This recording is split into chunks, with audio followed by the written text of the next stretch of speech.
গলে একে চড় একের ফোঁয়া টাকা বলো তুমি মামু কোথার তারা হিসেব করে ভাইলো হিসেব করে বলবো তুমি যেরাম খারাপ আমও তার দ্বিগুণ খারাপ বলো।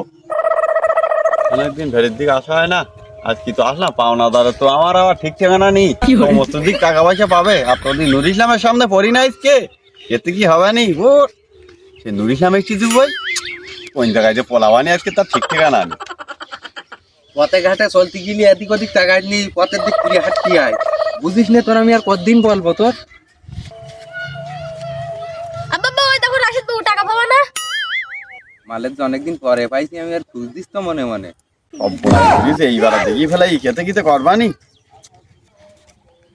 ও Rashed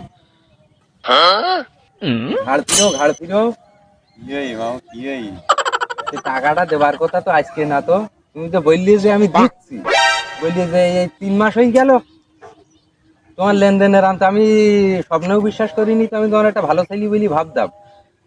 C C C C আমার নিজেরই লজ্জা করছে। তো টাকাটা তুমি দেবা কি না তাই বলো দিন একটু। তুমি বলো অতিরিক্ত বলতে দাও, বলো তোমার টাকা ক টাকা পাবা নাকি তুমি, তোমার টাকা তোমার দেওয়া হবে সামনের ফাল্গুন মাসে বল দেবো তোমার কবে টাকা দেবো না দেবো। রাশেদ তুমি বলো আমার চেনো না বলো, আমি বলো ঝেরাম ভালো যাচ্ছি বেশি খারাপ বলো, বেশি বলে একে চড় একের ফোঁয়া টাকা বলো দূরি বলো। মামু কোথার তারা হিসেব করে ভাইলো হিসেব করে বলবো তুমি যেরাম খারাপ আমও তার দ্বিগুণ খারাপ বলো। দাও তোমার টাকা সামনের বছর ফাল্গুন মাসে বল দেবো যে কবে দেবো। একদিনই দিন না বলে আমার কাছে আবার যাচ্ছি বলো। গেলাম না তোমার কাছে, তোমার আর কাছে গেলাম না আমি, তুমি আমার কাছে আসবা কোনো। আচ্ছা আচ্ছা ঠিক আছে ওই পর্যন্ত থাকে।